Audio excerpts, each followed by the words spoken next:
All right, guys, this is the Claw right here. I was showing you how they pick up the debris here once a week in South Florida. The guy gets out of the truck and he stands there on the back. He's right behind the passenger on the back of the truck. And let me hold it steady there. I think he's about got everything on this load. He's all done. He stuffs it down and gets back in his truck and goes to the next one.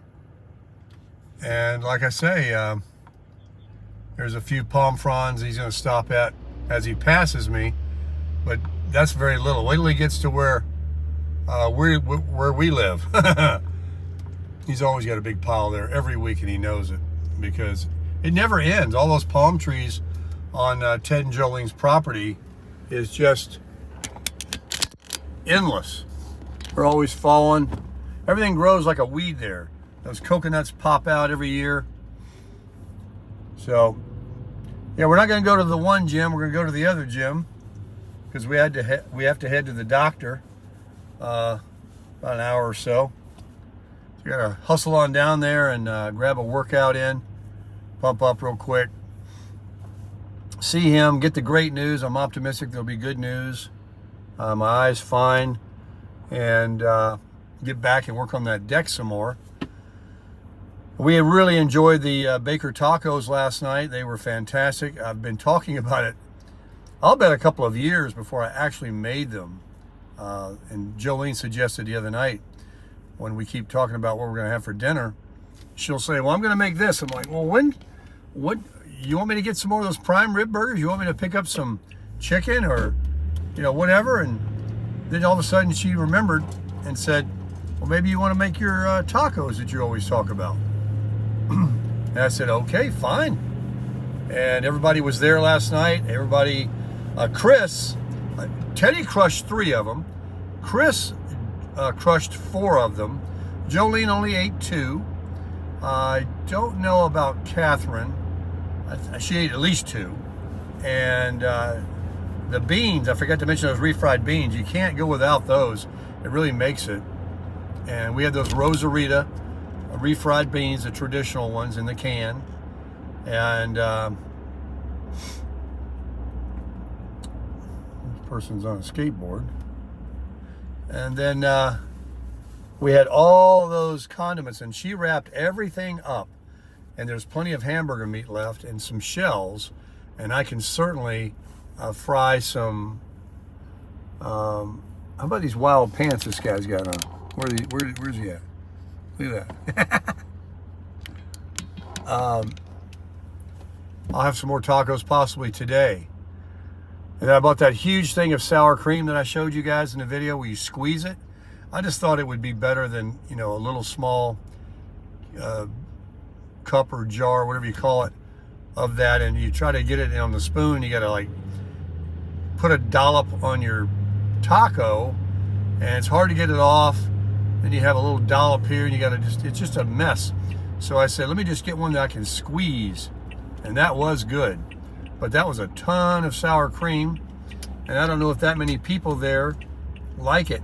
So I will probably pick up a potato or 2, maybe today, and make myself a baked potato I can have in the microwave for lunch or something one dinner night, and enjoy some sour cream on the potato. I generally would just eat butter on my potato as well. I don't usually load it up, but since I bought the stuff, I got to eat it. There's the police. We support the blue here. They've always done good for me. I don't have any problem with them. I know they got individuals that are, you hang a badge on them and a gun and goes to their head, but most of them are good people. I know that I wouldn't want to be one today. With as crazy as people are, you pull somebody over, you don't know what they're going to do to you. That's probably why they don't pull too many people over anymore for speeding, and people are getting away with it because they're probably afraid. I mean, you walk up to somebody today, they just soon shoot you as look at you. And we've talked about that, about how times have changed. You're going to see something up here when I get on I-95 that it's right peak time. But what am I going to do? That's my appointment time. So I'm going to have to get in this traffic with all these people going to the prison jobs. They're all in front of me right now. And, it's no fault of theirs either. They're here, they got to work, pay these high rents and high food costs and fuel costs, support their children. And so here we go. 25 million in me. Well, that's in the entire state, but I think most of them live right here in South Florida. In fact, I know it. Let's get on up here. When I turn on this, make this left, take a look on I-95. It's going to be an ocean of brake lights. Ready? Here we go. There they are. All heading to their. This guy's going to get one more. He's going to get ahead of me. So he's like, I'm ahead of you. Let me race up here to go nowhere. It's moving along decent. At least it's not stopped, right? Here's a guy. There's one of these people right there that's going to cause an accident, running through here 3 times the speed of everybody else. Somebody changes lanes, never saw him coming. Boom. Leave a little earlier, pal, if you're going to run late to work. Some people are late notoriously every day. You work with anybody like that? Did you work with somebody like that brings their tail end late every single day? And all they have to do is just change their time they leave, because obviously they leave the same time every day, but late. And being on time, by the way, is late. You always arrive early. Being on time is late. But that's just me, the way I roll. But I feel good today. I feel really good. You know why I tell you I feel a little bit better this morning? I slept pretty good, but I don't have on my mind, which I allowed to get into my head, this whole RVing thing and selling and buying and changing and all that business. I have put all that to bed. And while it may seem wishy-washy or confusing to you or frustrating to you when you hear me say what I'm going to do, like I said the other day, here we go. Guy's going to turn into me. Like I said the other day, 3 decisions that I have made that were very, very smart was getting this truck, buying the big Flagstaff camper. Even the Wolf Pup was becoming too small, even for me as a solo traveler. When I lived in it at Ted and Jolene's, I'm going to give you a secret. When you have a camper like that, it was a 16 FQ, 21 and a half feet on the outside, 16 feet on the inside. I bragged about it. It was nice, and they make a lot of campers that really have the same floor plan, but newer version with the rear bath and the tub and everything. It was, pretty cool. And so you could go back there and do that. When you had to shower, you had it. When you had to use a restroom, you had it. And when you wanted to cook something, I never did it much in there because I didn't ever really use that stove. One time I grilled everything outside, so I was already doing that. It was mainly, it was very convenient having the restroom and the shower, of course. The bathroom is the key in a small camper like that. But otherwise, when I was watching TV, you know how I had my bed. It was a east-west configuration, and the TV was right on the wall there next to the door. If you walked by that camper and you knew I was in there, you know where I was? I used to tell this joke. I'm trying to get this mosquito out of my truck.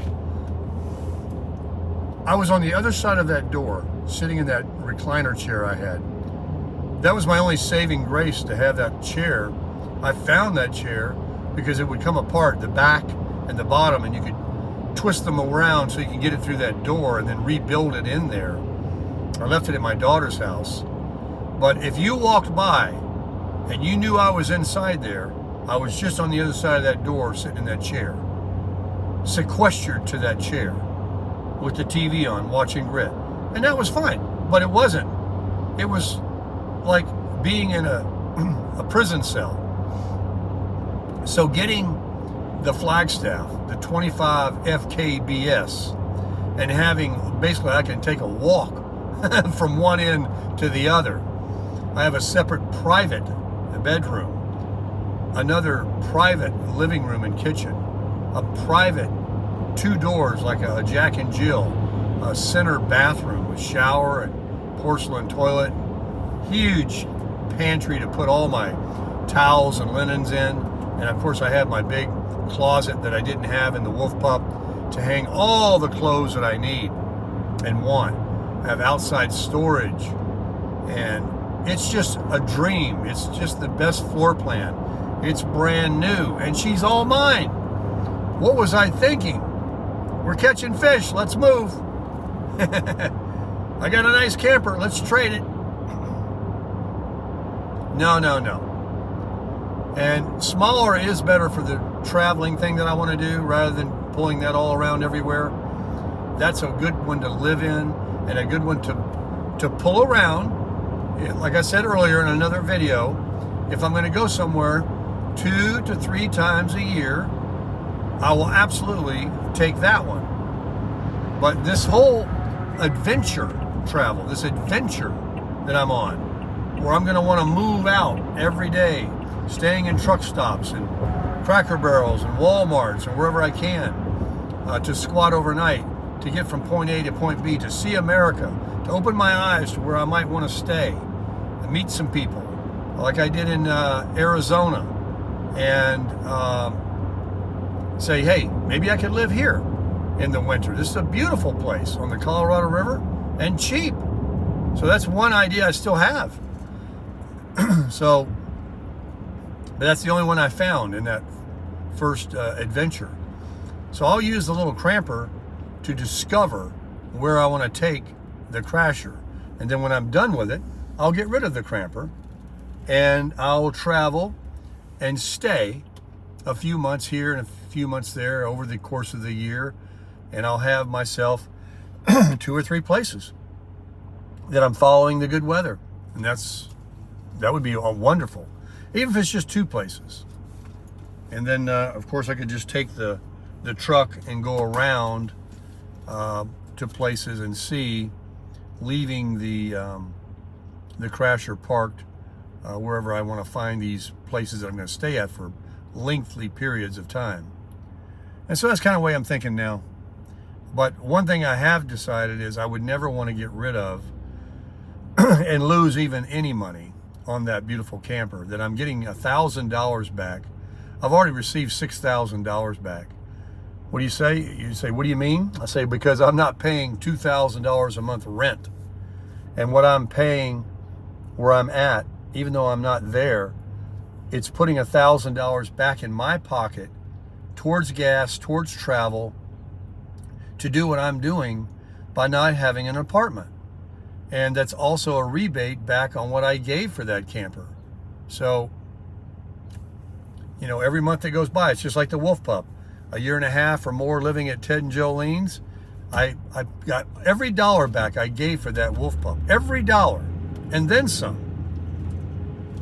So whatever Camp Oaks gave me for it on trade was pure found money. The difference, what I gave for the Flagstaff, was money I paid. And then now I'm doing the same thing. I've already gotten a $6,000 rebate back by 6 months of ownership and not paying $1,000 a month. And I'm still living somewhere. I'm still, even though I'm not living there, I'm still staying in something. I'm living somewhere. It's the same thing. I'm just not on that property. And I'm not paying additional rent. Not yet, anyway. So that's my thinking, and just knowing that I do own that. And one day when I do like stay in it more permanently, she's a 2024. She's brand new. She's beautiful. Everything works. And you know, even if I never hook up and I become a single guy the rest of my days, it's not so big. It's not like a 36-footer or something. It's not an Albatross. It's the right size. It's exactly what a man needs that's at least of this pay grade. I mean, I'm 65, I'm not 25. So I've worked my way up. This is what I've got. This is what I'm keeping. I don't know why I was thinking about selling that. I would keep that, sell the Cramper, and get a little bigger, and I can hear you saying that that's what you should do, so you have a bathroom and a shower. And that one that 15 FBS made by ePro and GeoPro makes the same one. Rockwood and Flagstaff are the same company. It's like buying a GMC and a Chevrolet. Same thing. That is interesting, and if it wasn't so much money, I wouldn't. I would think more seriously about it. But to be basically paying $15,000 almost in addition to what I could get for the Cramper, to have a shower and a toilet, no, it's not worth it to me. I'll keep doing the Planet Fitness and truck stops and RV parks and campgrounds that have shower facilities and restrooms on the property and that kind of thing. Just the same thing that tent campers do, and actually a lot of RVers that stay in RV parks, they go to the bathhouse instead of using their own. So you got to be tough, folks. You got to be tough. So anyway, that's what I'm doing. Continue doing the same thing I've been doing, rolling with the Cramper that my good friend Fred told me to get over in Sarasota. I'm so thankful for Donald, my subscriber, that sent me the link to that little Cramper that was available for me to buy on Facebook while I was here doing my eye surgery stuff. I mean, you're talking about a godsend. Both of those people, both of them, I'm gratefully indebted to for your suggestion and finding that little camper for me. And the individual that sold it to me, he was so nice, him and his wife, and they didn't need it. You know, they didn't want to crawl over each other, and it's not a couple's camper. So there's my truck, F-250. Everything works out. That's why I was saying earlier, if you do the right thing, folks, you sow good seed, you pay it forward, you smile, you treat people the way you want to be treated, you're definitely going to be rewarded. You're definitely going to be a blessed person. God has definitely got your back. He is going to take care of you. But if you are taking advantage, you're not living by the golden rule, you are a filthy animal. Remember the movie? You filthy animal. If you're living like that, you're absolutely going to reap what you sow. You are. And you're not going to be very happy. And you're going to miss out on life. So folks, if you're doing anything that's not right, change your ways. You can do it. Start experiencing a real life. Life is short. Life is good. And people are good. And attract what is good. Attract the good in life. And get away and eschew all the negativity in your life. And I'm so grateful to have you as my community. Thank you so much for your support. I'm going to go in here and get a pump up now. Let's all pray that I do have a good report for my eye this morning. And I can get out there and continue to crush it.